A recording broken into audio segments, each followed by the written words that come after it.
नियमित कक्षाएं चल रही हैं। तो उसी क्रम में कॉन्स्टिट्यूशन में आज हम भारत का वार्षिक वित्तीय विवरण को पढ़ लेंगे, अर्थात बजट को पढ़ लेंगे, क्योंकि बजट शब्द का उल्लेख संविधान में नहीं है।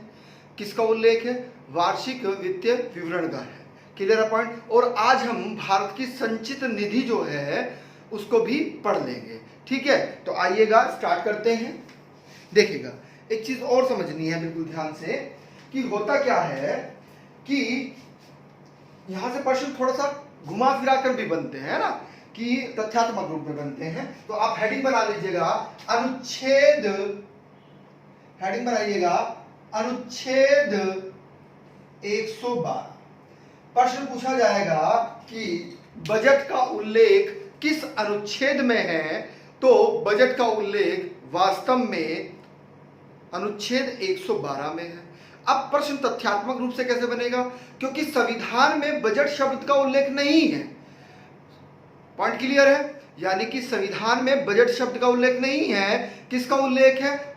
वार्षिक वित्तीय विवरण का उल्लेख है। तो आप इसमें लिखिएगा कि वार्षिक वित्तीय विवरण, वार्षिक वित्तीय विवरण अर्थात बजट, अर्थात बजट। अब ये होता क्या है इसको समझिएगा। यानी कि सरकार क्या करती है? सरकार अपने कर्तव्य, यानी कि होता क्या है कि सरकार अपने कर्तव्यों को वित्तीय वर्ष का मतलब ये होता है कि, बिल्कुल ध्यान से सुनना है, बिल्कुल ध्यान सुनना है, 1 अप्रैल से लेकर, वित्तीय वर्ष को क्या कहते हैं बिल्कुल ध्यान समझिएगा। वित्तीय वर्ष का मतलब यह है कि 1 अप्रैल से लेकर 31 मार्च, क्योंकि हिंदू मास के अनुसार जो वर्ष प्रारंभ होता है वह 1 अप्रैल से होता है ना। तो 1 अप्रैल से 31 मार्च तक के समय काल को क्या कहा जाता है? वित्तीय वर्ष कहा जाता है। क्या कहा जाता है? वित्तीय वर्ष। तो वित्तीय वर्ष में सरकार कितना व्यय करने वाली है ना, तो उसका विवरण दिया जाता है कि ये इतना अनुमानित वह हम इन विभागों में या इन मंत्रालयों में या इन नीतियों में करेंगे। क्लियर है पॉइंट? बात समझ में आ रही है? तो उसे ही हम क्या कहते हैं? वार्षिक वित्तीय विवरण कहते हैं।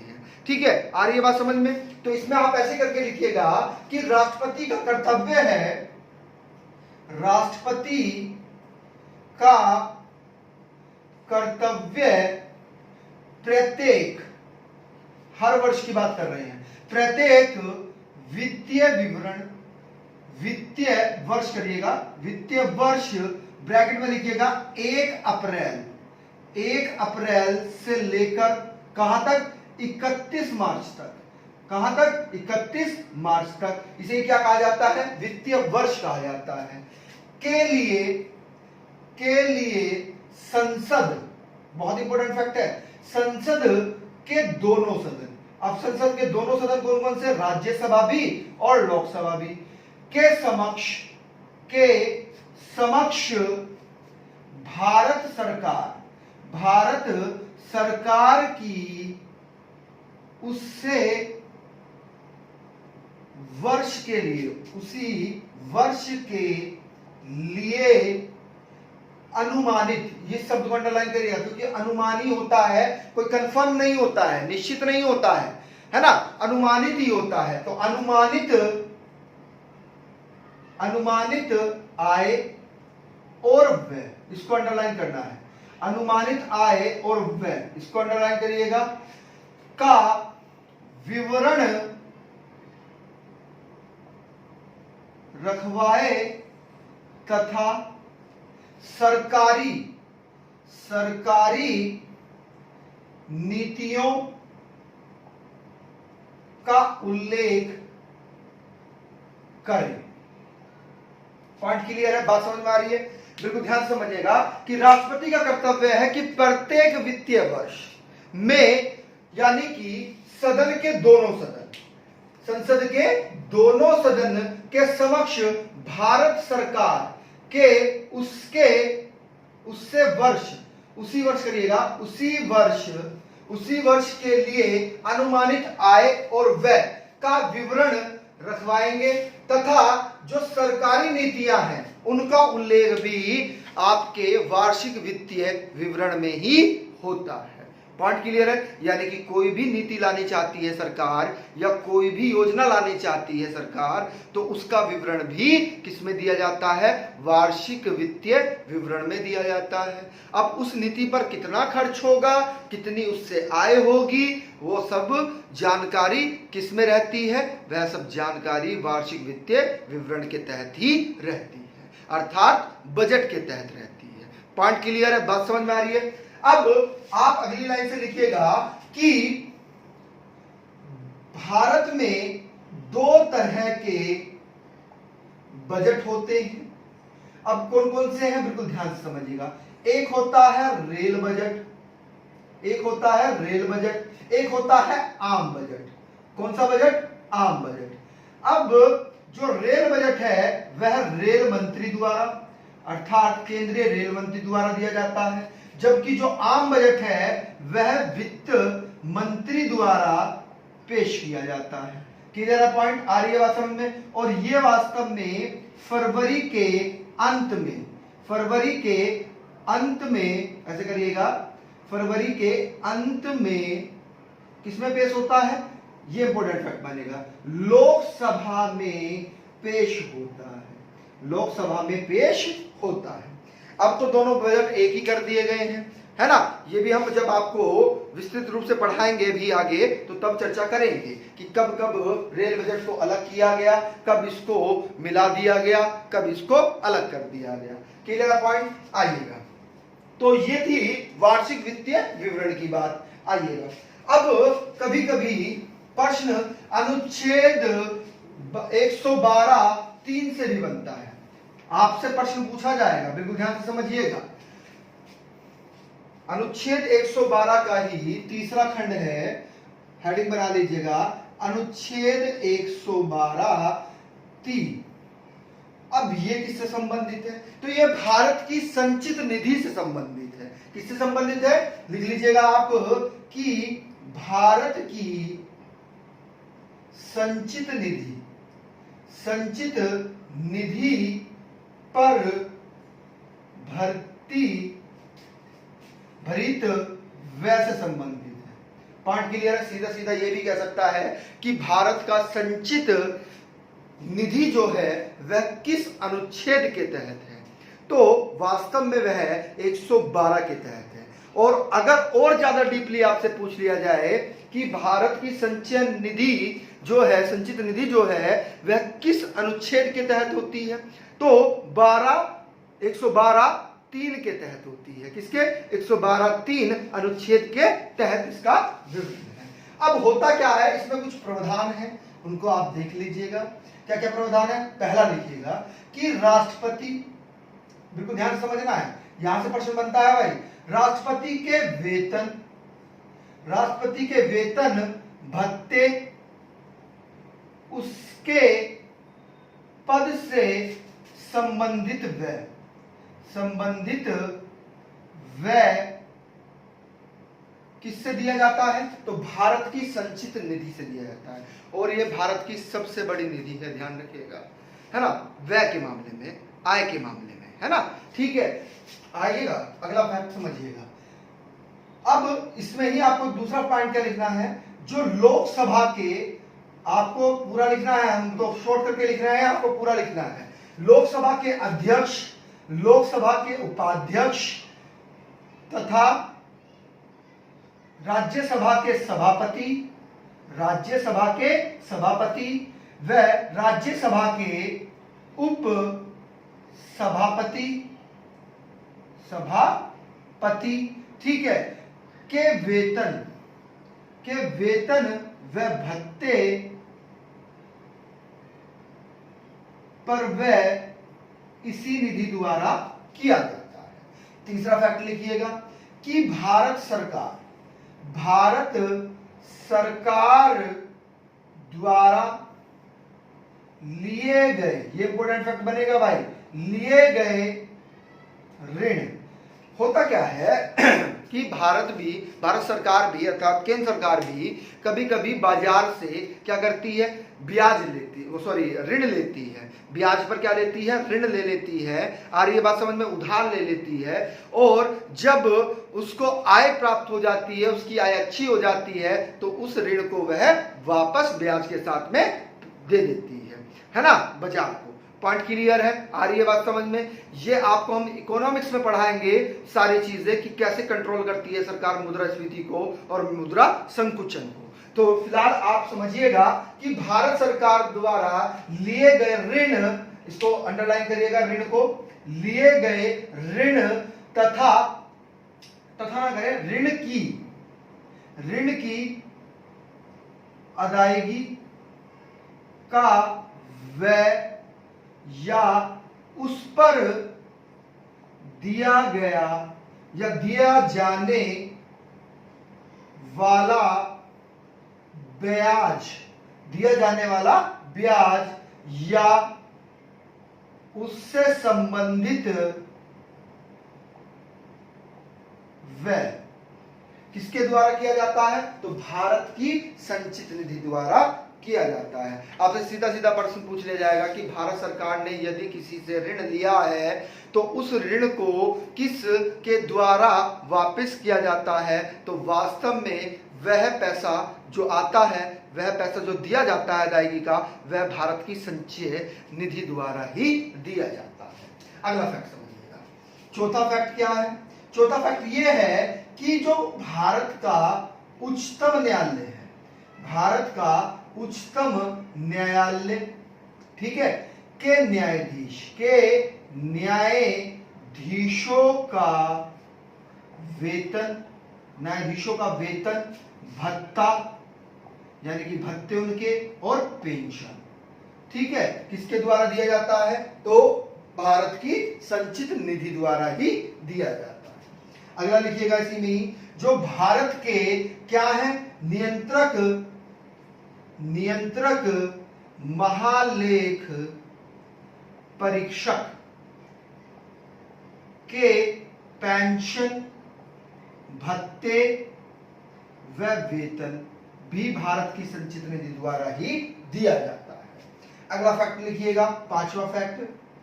ये तो बात करी थी उच्चतम न्यायालय यानी कि हाई कोर्ट के न्यायाधीशों की बात की जा रही थी यहां पर। अब जो राज्य के, बिल्कुल ध्यान से समझिएगा, ये फैक्ट इंपोर्टेंट है, ये फैक्ट इंपोर्टेंट हम बोल रहे हैं कि जो राज्य के होते हैं न्यायालय, उच्च न्यायालय, उन्हें क्या कहते हैं, हम उच्च न्यायालय कहते हैं। तो उच्च न्यायालय द्वारा, न्यायालय के न्यायाधीशों की पेंशन भी भारत की संचित निधि द्वारा ही दी जाती है। अगला फैक्ट लिखिएगा, छठा फैक्ट लिखिएगा कि किसी न्यायालय या मध्यस्थ, ठीक है, किसी भी न्यायालय या मध्यस्थ अधिकरण, ठीक है, बहुत इंपॉर्टेंट फैक्ट है, के निर्णय कोमा लगाइएगा, है ना, निर्णय के बाद में डिक्री कोमा लगाइएगा। डिक्री को क्या कहते हैं, ब्रैकेट में लिख लीजिएगा आप, इसे क्या कहा जाता है, पांचट कहा जाता है। को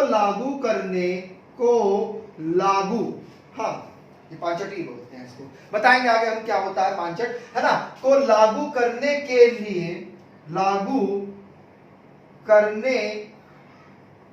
लिए क्या होगा भाई,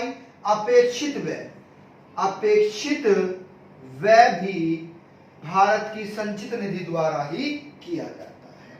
अगला फैक्ट लिखिएगा, सातवां फैक्ट, कि कोई अन्य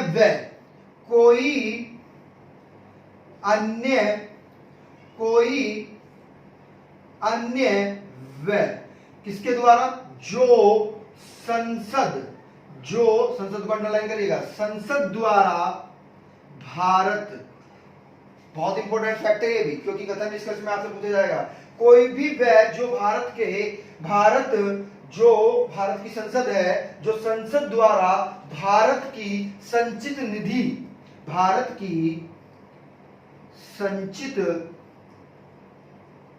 निधि ठीक है, आ रही है बात समझ में? निधि सही लिखिएगा आप, निधि पर भारित, है ना, भारित घोषित किया जाए, भारित घोषित किया जाए। पॉइंट क्लियर है, बात समझ में आ रही है? यानी कि कोई भी वह है जो संसद द्वारा भारत की संचित निधि पर भारित घोषित किया गया है, वह ऋण भी कौन देगा वास्तव में? वह भी भारत की संचित निधि द्वारा ही दिया जाता है। तो ये बहुत ही इंपॉर्टेंट फैक्ट हैं, ये आपसे कथन निष्कर्ष में कभी भी पूछे जा सकते हैं। इनको जरूर आप नोट आउट कर लीजिएगा, क्योंकि भारत की संचित निधि से भी प्रश्न बन जाता है। क्लियर है पॉइंट? आइएगा इसको रफ कर देते हैं, ठीक है, चलिएगा।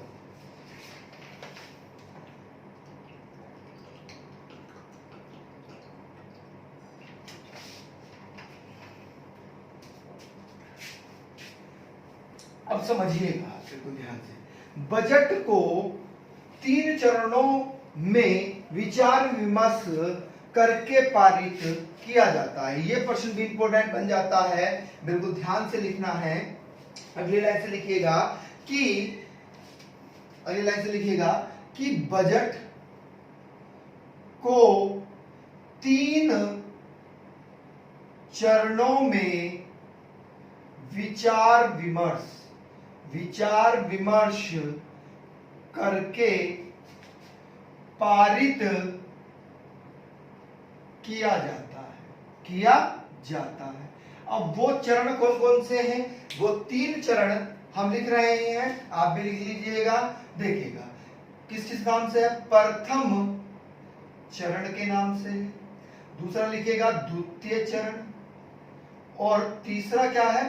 तृतीय चरण है, तृतीय चरण। अब जो प्रथम चरण है, प्रथम चरण में क्या होता है? वास्तव में सामान्य विचार विमर्श होता है, विचार विमर्श होता है। Clear point? लेकिन जो द्वितीय होता है बहुत इंपॉर्टेंट है भाई, द्वितीय चरण बहुत इंपॉर्टेंट है, ध्यान रखिएगा। द्वितीय चरण से प्रश्न बनेगा आपका। द्वितीय चरण वास्तव में क्या है? ये वास्तव में अनुदानों की मांगों पर विचार करता है। अब अनुदान देना है, अनुदान की मांग की गई है ना, तो क्या होगा भाई? उस पर विचार करते हैं दूसरे चरण में। तीसरे चरण में क्या होगा? इसे ही हम कहते हैं विनियोग विधेयक। ये धन विधेयक से संबंधित है भाई, है ना। वास्तव में जितने भी विनियोग विधेयक होते हैं वे धन विधेयक ही होते हैं। क्लियर है पॉइंट? अगला वीडियो आपका पूरा का पूरा किससे संबंधित रहेगा? चारों, है ना, चारों किससे संबंधित रहेंगे? यानी कि साधारण विधेयक किसको कहते हैं उसके बारे में पूरा एनालिसिस करेंगे हम। वित्तीय विधेयक किसको कहते हैं उसके बारे में पूरी जानकारी दी जाएगी आपको, है ना। संविधान संशोधन विधेयक के बारे में आपको पूरी जानकारी दी जाएगी, और धन विधेयक के बारे में। चारों विधेयक को हम वहां पर पढ़ लेंगे, है ना। क्लियर है? नेक्स्ट वीडियो में, क्योंकि वहां से भी प्रश्न बनता है ना। तो आइएगा, अब देखिएगा एक चीज और लिख लीजिएगा आप, है ना। तो उसे ही हम क्या कहते हैं? विनियोग विधेयक इसको कहा जाता है तीसरे चरण में। ठीक है, अब किसको कहा जाता है उसको हम आगे पढ़ाएंगे। आप अभी नोट करके एक चीज लिखिएगा कि राष्ट्रपति, नोट करके लिखना है, राष्ट्रपति की सिफारिश पर बजट लोकसभा में पेश होता है, पॉइंट क्लियर है? किसकी सिफारिश पर? ये इंपॉर्टेंट बनेगा, राष्ट्रपति की सिफारिश पर। अगली लाइन से लिखिएगा कि बहस, बहुत इंपॉर्टेंट फैक्ट है, बहस के दौरान, जब बहस की जा रही है ना, चर्चा की जा रही है किस पर? बजट पर, है ना। तो बहस के दौरान न हो, कहने का तात्पर्य यह है कि बजट में जब बहस हो रही है उसके दौरान नहीं की, मतलब उस पर बहस नहीं की जाती है। Clear point? आ रही है बात समझ में? कोई संशोधन भी नहीं किया जाता, कोई संशोधन प्रस्तुत किया जाता है। पॉइंट क्लियर है? ना ही कोई संशोधन, यानी कि बहस के दौरान, बिल्कुल ध्यान समझिए, बहस के दौरान न ही करिएगा, न ही कोई संशोधन प्रस्तुत किया जाता है। और बिल्कुल ध्यान समझिएगा, इसमें लिखना है और न तो कोई मतदान होता है। ये बहुत इंपॉर्टेंट फैक्ट थे दोनों, हमने आपको बोला था कि नोट करके लिखना है कि राष्ट्रपति की सिफारिश पर ही क्या होगा कि बजट लोकसभा में प्रस्तुत किया जाएगा। और बिल्कुल ध्यान से बहस के दौरान ही कोई संशोधन प्रस्तुत नहीं किया जा सकता और ना ही मतदान उस पर किया जा सकता है। पॉइंट क्लियर है, बात समझ में आ रही है? चलिएगा अब अगली लाइन से लिखिएगा, देखिएगा हेडिंग बना लीजिएगा। प्रथम चरण तो आप समझ गए हैं, तो सामान्य है, विचार विमर्श है। हेडिंग बना लीजिएगा द्वितीय चरण, हेडिंग बना लीजिएगा द्वितीय चरण, क्योंकि 3 चरणों में क्या होता है, बजट पारित किया जाता है। तो हेडिंग बना लीजिएगा द्वितीय चरण। अब द्वितीय चरण में भी हेडिंग बनाइएगा अनुदान की मांग, अनुदान की मांग, क्योंकि दूसरा क्या था, अनुदान की मांग थी, और तीसरा क्या था आपका, विनियोग विधेयक था। तो इसमें आप लिखिएगा हेडिंग बनाकर, पहला पॉइंट, जो वह भारत की संचित निधि पर भारित है, ठीक है, उस पर संसद में मतदान नहीं होता है। पॉइंट क्लियर है, इसको अंडरलाइन करिएगा, मतदान नहीं होता है। किंतु क्या हो सकता है, ध्यान से समझिएगा, किंतु इस पर संसद में, बिल्कुल ध्यान से समझिएगा, संसद में बहस को अंडरलाइन करिएगा, बहस की जा सकती है।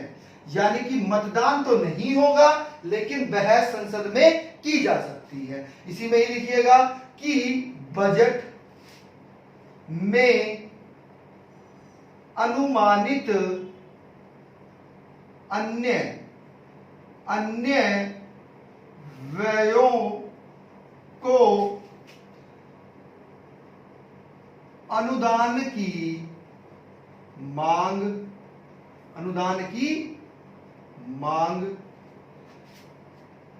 के रूप में लोकसभा के समक्ष रखा जाता है। पॉइंट क्लियर है, बात समझ में आ रही है? कहने का तात्पर्य यह है कि मतदान, देखिएगा, भारत भारत की संचित निधि पर भारित है ना, यानी कि इस पर भार आ रहा है ना, तो अब संसद में मतदान तो नहीं हो सकता किंतु संसद में बहस की जा सकती है। अब बजट में जो अनुमानित अन्य व्यय, बिल्कुल ध्यान समझिएगा, अन्य व्ययों को क्या कहा गया भाई, वास्तव में अनुदान की मांग के रूप में लोकसभा के समक्ष रखा जाता है। पॉइंट क्लियर है, बात समझ में आ रही है? इसी में ही लिखिएगा आप अगली लाइन से, यदि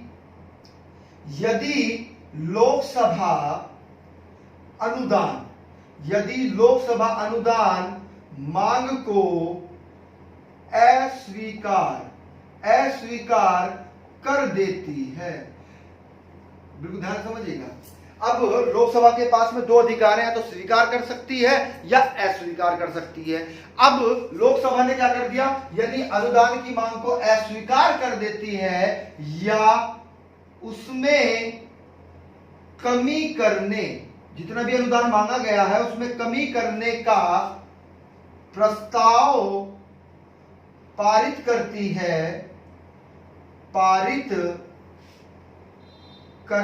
है तो मंत्रिमंडल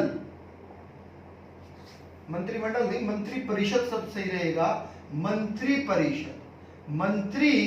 परिषद को त्याग पत्र देना पड़ता है। बिल्कुल ध्यान से समझिएगा बात को। अब बिल्कुल ध्यान से समझना है क्योंकि यहां से तथ्यात्मक रूप से प्रश्न बनेगा।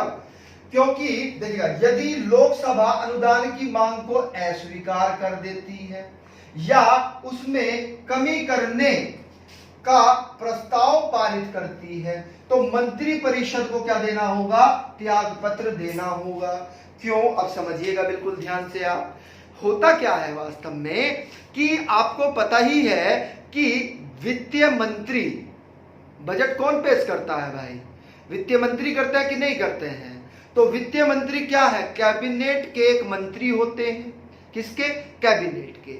जब कैबिनेट के मंत्री हैं, जब उन्होंने कोई प्रस्ताव को रखा है, बिल्कुल ध्यान समझिएगा, जब प्रस्ताव को रखा है तो उस प्रस्ताव पर सबकी सहमति होनी आवश्यक है, अर्थात पूरी कैबिनेट की सहमति होनी आवश्यक है। यदि उस बजट में क्या होगा, बिल्कुल ध्यान समझिएगा, उस बजट में अगर, बिल्कुल ध्यान से समझना है, सहमति नहीं है तो क्या हो गया है? तो सरकार को क्या हो गया भाई? क्योंकि सरकार को ऐसे करेगा, क्योंकि इसे अविश्वास प्रस्ताव के रूप में माना जाता है। और आपको पता है कि जब सरकार के प्रति अविश्वास मत पारित हो जाता है तो उसी दिन क्या हो जाती है? सरकार गिर जाती है। तो यही कारण है कि अब प्रस्ताव पारित करते कमी करने के लिए, जब बिल्कुल कैबिनेट से पास होकर वो चीजें आ गई हैं तो मंत्री परिषद उसमें क्या कर सकते? कमी नहीं कर सकती और ना ही उसको स्वीकार कर सकती। अगर करती है तो मंत्री परिषद को क्या देना पड़ेगा? त्याग पत्र देना पड़ेगा, क्योंकि इसे ही क्या कहते हैं? अविश्वास मत पारित हो गया है। पॉइंट क्लियर है? बात समझ में आ रही है? तो यह फैक्ट आपका बहुत इंपॉर्टेंट है, परीक्षाओं में पूछा जाता है। बल्कि एक चीज आप नोट करके लिख लीजिएगा, एक चीज नोट करके लिखिएगा, नोट कि अनुदान की मांग राष्ट्रपति की सिफारिश पर ही किया जाता है, अन्यथा नहीं किया जाता। पॉइंट क्लियर है? कभी कभी ये भी प्रश्न परीक्षाओं में पूछ लिया जाता है। ठीक है, आइएगा अगली लाइन से लिखिएगा। अगला फैक्ट है कि बजट के कर संबंधित, अभी आपको बिल्कुल ध्यान समझना है। चलो हेडिंग डाल दो, कोई नहीं, आप अभी हेडिंग डाल लीजिएगा, चलेगा। हेडिंग डालेगा, तीसरा चरण पढ़ा देते हैं पहले, उसके बाद में इस पर चर्चा करेंगे। हेडिंग बना लीजिएगा तृतीय चरण। हेडिंग बनाइएगा तृतीय चरण, और तृतीय चरण को ही क्या कहा गया है? बिल्कुल ध्यान से समझिएगा, विनियोग विधेयक कहा गया है। विनियोग विधेयक कहा गया है। कभी कभी सीधा प्रश्न ये पूछ लिया जाता है कि विनियोग विधेयक किससे संबंधित है? तो वह भारत की संचित निधि से संबंधित है, वह भारत के बजट से संबंधित है। पॉइंट क्लियर है? बात समझ में आ रही है? यानी कि विनियोग विधेयक किससे संबंधित है? वास्तव में भारत के बजट से संबंधित है, वार्षिक वित्तीय विवरण से संबंधित है। कभी कभी सीधा प्रश्न ये भी पूछ लिया जाता है कि यह वास्तव में किस अनुच्छेद के तहत है? तो यह वास्तव में अनुच्छेद 14 के तहत है। क्लियर है? पॉइंट आ रही है बात समझ में? अनुच्छेद 114 के तहत यह है। 113 का हम भी बताएंगे, संसद के प्राकलनों से संबंधित प्रक्रियाएं हैं, वो लिखवा देंगे, है ना? वो पीछे भी हमने पढ़ा दी है सभी। ठीक है, तो हेडिंग बनाइएगा अनुच्छेद 14। अब इसमें लिखिएगा पहला पॉइंट ये लिखना है कि संचित निधि से कोई धन विनियोग विधेयक के द्वारा ही निकाला जा सकता है। बहुत इंपॉर्टेंट फैक्ट है। संचित निधि से कोई धन विनियोग विधेयक द्वारा ही निकाला जा सकता है, अन्यथा नहीं। पॉइंट क्लियर है? अगली लाइन से अगला फैक्ट लिखिएगा कि लोकसभा द्वारा अनुदान, लोकसभा द्वारा अनुदान की मांग पारित करने के पश्चात यानी कि बाद में एक विनियोग विधेयक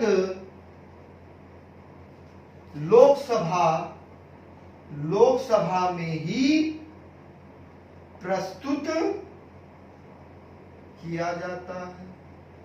पॉइंट क्लियर है? यानी कि लोकसभा द्वारा जब अनुदान की मांग पारित करने के बाद एक विनियोग विधेयक कहां पर? लोकसभा में प्रस्तुत किया जाता है। अगली लाइन से लिखिएगा, प्रत्येक विनियोग विधेयक धन विधेयकों होता है। हमने पहले भी बताया था कि प्रत्येक विनियोग विधेयक क्या होता है? ये बहुत इंपॉर्टेंट लाइन है, धन विधेयक होता है। पॉइंट क्लियर है? बात समझ में आ रही है? ये प्रश्न पूछा जाता है और उसे धन विधेयक की प्रक्रिया के अनुसार ही पारित किया जाता है। पॉइंट क्लियर है? बात समझ में आ रही है? अब अगली लाइन से लिखिएगा अगला फैक्ट कि अनुदान की मांग या अनुदान की राशि करेगा यहां पर, अनुदान की राशि में परिवर्तन करने या अनुदान के लक्ष्य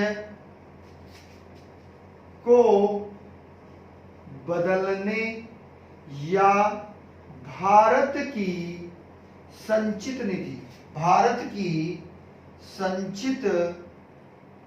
निधि पर भारित रकम में परिवर्तन करने वाला है। पॉइंट क्लियर है? यानी कि अब बिल्कुल ध्यान से समझिएगा, विनियोग विधेयक क्या है वास्तव में? कि अनुदान की राशि में परिवर्तन करने या अनुदान के लक्ष्य को बदलने या भारत की संचित निधि पर भारित रकम में परिवर्तन करने वाला है। कौन सा भाई? आपका तृतीय चरण अर्थात विनियोग विधेयक। पॉइंट क्लियर है? बात समझ में आ रही है? अब आप चलिएगा, आप नोट करके इस चीज को लिखिएगा, नोट करके लिखना है, नोट करके लिखिएगा कि कोई संशोधन उक्त प्रकार यानी कि जितने भी हमने बताए आपको इनके प्रकार का है या नहीं, इसका निश्चय सदन के, बात समझ में नहीं आई? यानी कि अनुदान की राशि में परिवर्तन करने, ठीक है, ये संशोधन की बात की गई है, ठीक है, अनुदान के लक्ष्य को बदलने, ये संशोधन की बात की गई है, भारत की संचित निधि पर भारित रकम में परिवर्तन, तो ये संशोधन की बात की गई है। यानी कि इनमें से कोई संशोधन उक्त प्रकार का है, यानी कि जैसे जो हमने तीनों बताए आपको, कौन कौन से हम अंडरलाइन कर देते हैं रेड पेन से, कि अनुदान की राशि में परिवर्तन करने, है ना, लक्ष्य को बदलने या भारत की संचित निधि में रकम में परिवर्तन करने, ठीक है। तो इस प्रकार का अगर संशोधन है या नहीं है, तो इसका विनिश्चय कौन करता है? संसद के पीठासीन अधिकारी द्वारा किया जाता है। पीठासीन अधिकारी द्वारा किया जाता है। पॉइंट क्लियर है? बात समझ में आ रही है? तो ये नोट करके हमने इसलिए लिखवाया है, कभी कभी प्रश्न यहां से भी बन जाता है, ठीक है। चलेगा, अगली लाइन से लिखिएगा कि बजट के कर संबंधी अब लिखिएगा वो, है ना, भाई ये चीज आपसे बार बार परीक्षाओं में रिपीट होती है, इनको बिल्कुल ध्यान से वीडियो को एक बार सुना करें और उसके बाद दूसरी बार अपना नोट्स आप बनाया करें, है ना। क्लियर है पॉइंट। आइएगा तो लिखिएगा अगली लाइन से कि बजट के कर संबंधित प्रावधानों को अन्य विधेयक में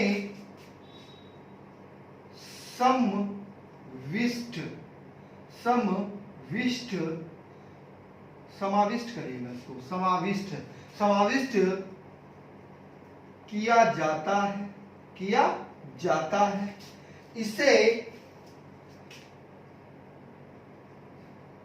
इसे वार्षिक वित्तीय या वित्त विधेयक, इसको अंडरलाइन करिएगा और इन्वर्टेड कोमास में करिएगा। इसे वित्तीय विधेयक, वार्षिक वित्तीय विधेयक कहा जाता है। इसे वित्त मंत्री के बजट भाषण के तुरंत बाद, इसको अंडरलाइन करिएगा, वित्त मंत्री के बजट भाषण के तुरंत बाद प्रस्तावित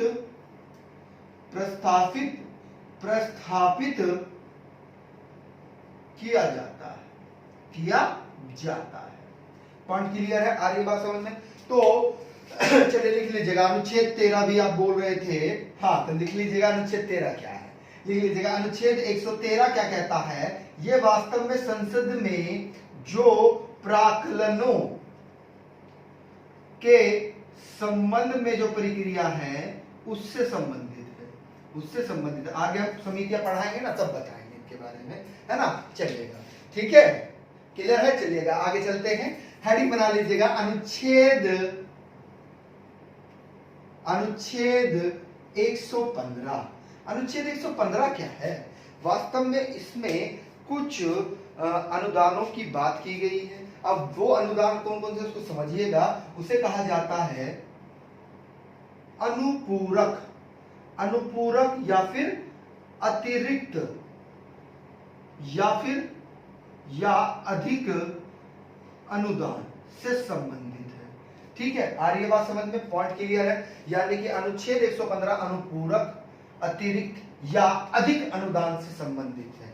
अब समझिएगा, चलो लिख लो इसमें, तुम ऐसे करके लिखिएगा कि जब विनियोग विधेयक द्वारा प्राधिकृत कोई रकम किसी विशिष्ट सेवा, इसको अंडरलाइन करिएगा, विशिष्ट सेवा पर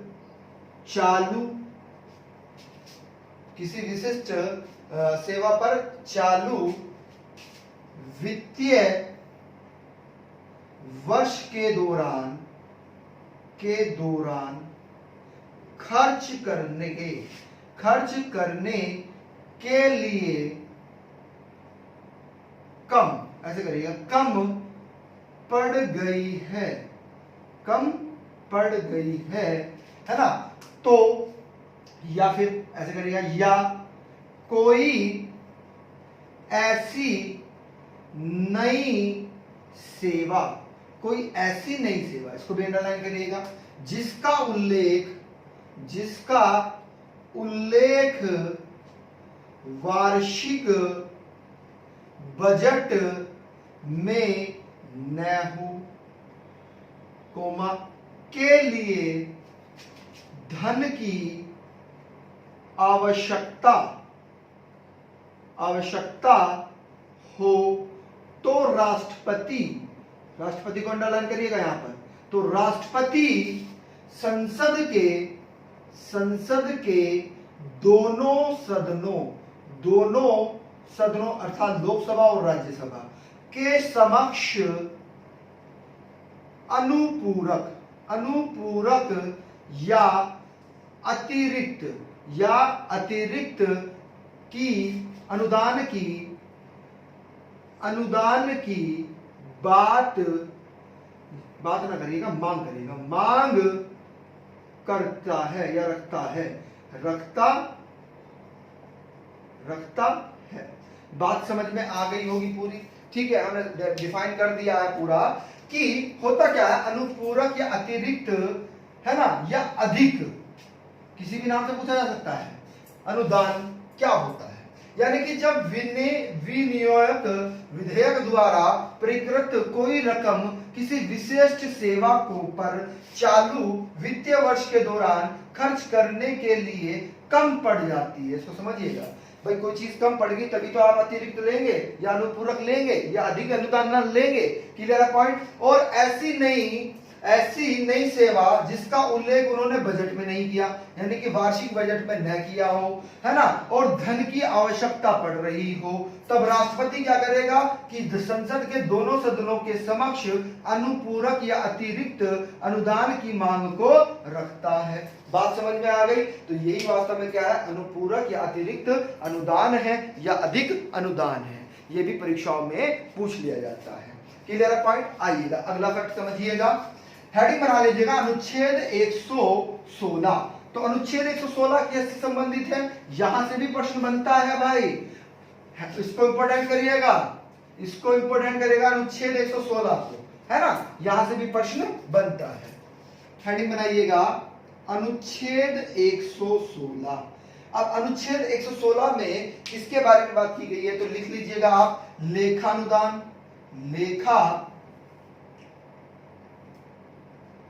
लेखानुदान, यानी कि लेख अनुदान की बात कही है, जो लेखा जोखा होता है कामकाज का, उसमें जो खर्च होता है, लेखानुदान, कोमा लगाइएगा, प्रत्यानुदान, कोमा लगाइएगा, अपवादानुदान, यानी कि अपवादानुदान का मतलब अपवाद के साथ अनुदान की आवश्यकता पड़ गई, अपवाद हो गया है ना, तो इससे संबंधित है। तो इसमें लिखिएगा कि लेखानुदान, लिखिएगा आप, जैसे हम बोल रहे हैं आपको ऐसे लिखना है, सुनिएगा भी, कि लेखानुदान, प्रत्यानुदान और आपदानुदान, है ना, इसमें ऐसे करके लिखिएगा कि जब विनियोग विधेयक द्वारा ऐसे करके लिखिएगा प्राधिकृत, है ना, विशिष्टों की मांग, ये तो हमने पढ़ा दिया आपको 16 में आप ऐसा करके लिखिएगा कि चलेगा, इसको ऐसे करके लिखिएगा, हम अपनी लैंग्वेज में बोल रहे हैं, ऐसे लिखिएगा आप बिल्कुल ध्यान से, कि लेखानुदान, प्रत्यानुदान और आपदा अनुदान के, लिखिएगा, के द्वारा संचित निधि से धन निकालने का प्रावधान किया गया है। पॉइंट क्लियर है?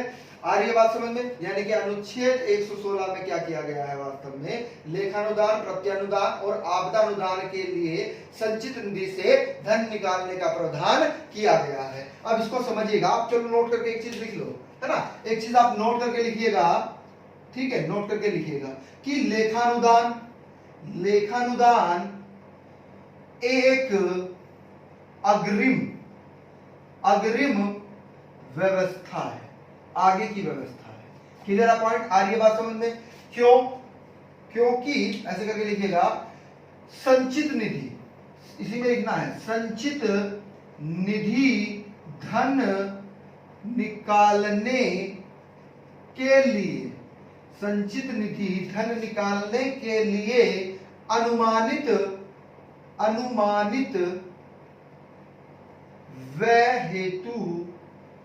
हेतु लोकसभा, निकालने हेतु लोकसभा, इसको ऐसे करने, आप ऐसे करिएगा कि संचित निधि शब्दों का सही प्रयोग करना चाह रहे हैं कि संचित निधि से धन निकालने के लिए विनियोग करिएगा। विनियोग विनियोग विधेयक का पारित करना या होना आवश्यक है। आवश्यक है, इसको ऐसे लिखिएगा, ये सही रहेगा कि लेखानुदान क्या है, एक अग्रिम व्यवस्था है। संचित निधि धन निकालने के लिए, है ना, संचित निधि धन निकालने के लिए विनियोग विधेयक का पारित होना आवश्यक है। अब आपको पता ही है कि संचित निधि 114 में है, 114 है ना, 114 में बात की गई है किसकी, अनुच्छेद 114 में संचित निधि की बात की गई है। तो इसी में आप आगे लिखेगा, नोट में इसमें लिखना है, नोट में ही लिखना है अगली लाइन से कि यदि, बिल्कुल ध्यान से समझिएगा, इसमें नोट में ही लिखना है, हम बोल रहे हैं यदि किसी कारणवश, कोई कारण ऐसा आ गया है ना, कि जिसके द्वारा क्या हो गया, वित्तीय क्या जो एक भाग है, जो अनुमानित भाग है, उसमें व्यय ज्यादा हो रहा है, तो ऐसे करके लिखिएगा, यदि किसी कारणवश किसी वित्तीय वर्ष के किसी भाग के लिए अनुमानित व्यय हेतु लोकसभा ऐसे वित्तीय वर्ष के किसी भाग के लिए अग्रिम अनुदान, इसको अंडरलाइन करिएगा, अग्रिम अनुदान भारत की संचित निधि से दे सकती है। लेकिन उससे पहले क्या होगा भाई, विनियोग विधेयक पारित होना आवश्यक है। ठीक है, तभी आपको धन मिल पाएगा। ठीक है, इसमें ही लिखिएगा अभी आप अगली लाइन से, अतः इसमें लिखिएगा, अतः लेखानुदान संघ सरकार, केंद्र सरकार की बात हो रही है यहां पर, इसको अंडरलाइन करिएगा, संघ सरकार को एक निश्चित, इसको भी अंडरलाइन करिएगा, एक निश्चित अवधि, इसको भी अंडरलाइन करिएगा, निश्चित अवधि के लिए भारत की संचित निधि से धन निकालने की अनुमति प्रदान करता है। पॉइंट क्लियर है, यानी कि एक निश्चित अवधि के लिए भारत की संचित निधि से धन निकालने की अनुमति देता है। ठीक है, आ रही है बात समझ में, बहुत इंपॉर्टेंट फैक्ट था। इसे ही क्या कहा जाता है, इसे ही लेखानुदान या अग्रिम अनुदान कहते हैं। दोनों को अंडरलाइन करिएगा, कहते हैं। ठीक है, आ रही बात समझ में, अग्रिम अनुदान या फिर लेखानुदान, इसी को कहते हैं।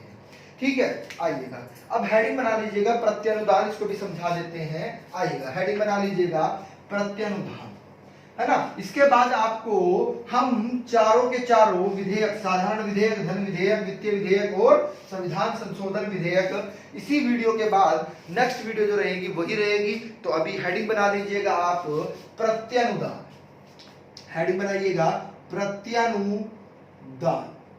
तो प्रत्यनुदान क्या है भाई, किसी सेवा, देखिएगा चलिएगा, इसको लिख लीजिएगा, किसी सेवा के अति आवश्यक या अति विशाल करिएगा पहले, अति विशाल होने या उसके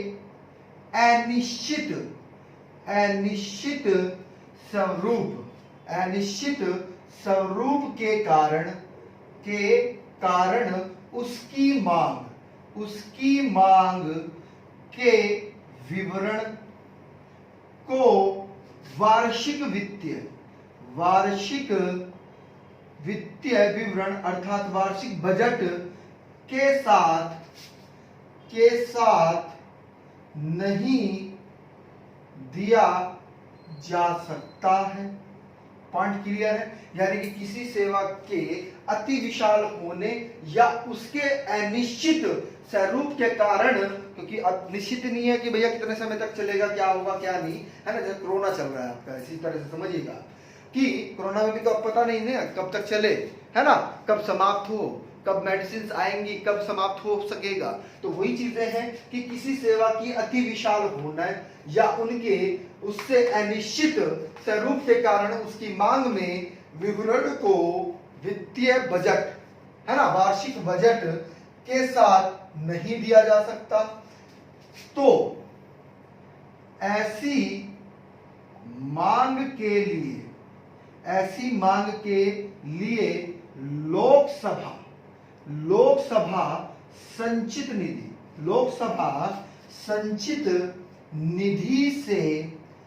निधि से धन अनुदान कर सकती है।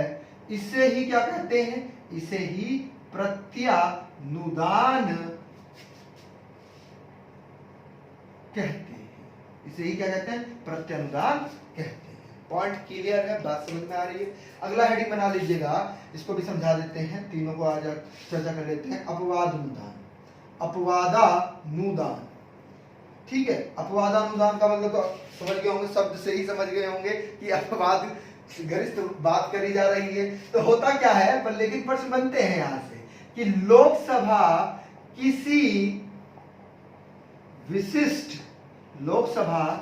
विशिष्ट प्रयोजन हेतु कोई ऐसा अनुदान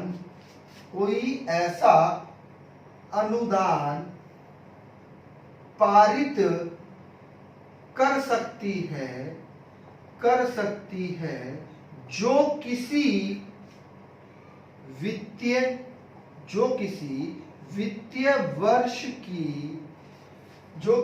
इसको अंडरलाइन करेगा, जो किसी वित्तीय वर्ष की इसको अंडरलाइन करेगा, चालू सेवा का भाग न हो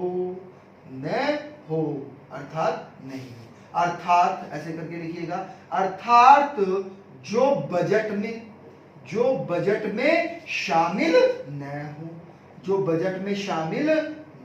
हो, ठीक है। ऐसे अनुदान को ही हम क्या कहते हैं? अपवादानुदान कहा जाता है। अब समझिएगा बिल्कुल ध्यान से भाई, प्रत्यानुदान क्या है कि भाई सपोज दैट कोई सेवा है और वो क्या है, बहुत ज्यादा बड़ी है, लार्ज है ना, तो और अनिश्चित उसका स्वरूप है, तो उस मांग को वित्तीय बजट में नहीं दिया गया था, वित्तीय बजट के साथ में नहीं दिया जा सकता। तो ऐसी मांग के लिए लोकसभा के संचित निधि के से धन अनुदान कर सकती है। आ रही है बात समझ में? यानी कि बजट के साथ में उसको नहीं दिया जा सकता क्योंकि बजट में बहुत ज्यादा पैसा खर्च होता है। तो बात समझ में आ रही है? सपोज दैट हम बात करने लगे हैं कि आपको 100 इंटरनेशनल हवाई अड्डे बनाने हैं। भारत सरकार को क्या बनाना है? 100 इंटरनेशनल हवाई अड्डे बनाने हैं, अंतरराष्ट्रीय, है ना, हवाई अड्डे बनाने हैं। तो उसके तहत पैसा ज्यादा लग रहा है। तो ये क्या है? विशाल स्वरूप है। इस योजना का क्या है? इस निधि का विशाल रूप है, बहुत बड़ी है। तो अब बजट के साथ में तो उसको नहीं दिया जाएगा, है ना। तो उसके इस चीजों को समझिएगा बिल्कुल ध्यान से, कथन और तथ्यात्मक रूप से इसको पूछा जाता है। तो वित्तीय बजट के साथ इसको नहीं दिया जाता है, तो ऐसी मांग के लिए लोकसभा संचित निधि से धन अनुदान कर सकती है। क्लियर है पॉइंट? आ रही है बात समझ में? यानी कि सरकार के पास में पैसा नहीं है तो किससे दे रही है? वह भारत की संचित निधि से ले रही है। बात समझिएगा। अब एक चीज और समझिएगा बिल्कुल ध्यान से, जो हम कोरोना वाला आपको बता रहे थे वह वास्तव में क्या है? अपवादानुदान है। अब आप समझिएगा कि लोकसभा किसी विशिष्ट परियोजना हेतु कोई ऐसा अनुदान पारित कर सकती है जो कि वित्तीय वर्ष में चालू सेवा का भाग नहीं हो, यानी कि वह बजट में शामिल न हो, उसे ही क्या कहा जाता है? उसे ही अपवादानुदान कहा जाता है। बात समझ में आ रही है पूरी रूप से आपको? तो यदि आपको वीडियो अच्छा लगा हो तो इसको लाइक और कमेंट के माध्यम से हमें बताइएगा, और जो नए व्यूअर्स हैं जिन्होंने हमारा चैनल सब्सक्राइब नहीं किया है वो हमारे चैनल को सब्सक्राइब कर ले और बेल आइकन ऑन कर ले। ठीक है, तो चलिएगा, मिलते हैं नेक्स्ट वीडियो में। ठीक है, थैंक यू।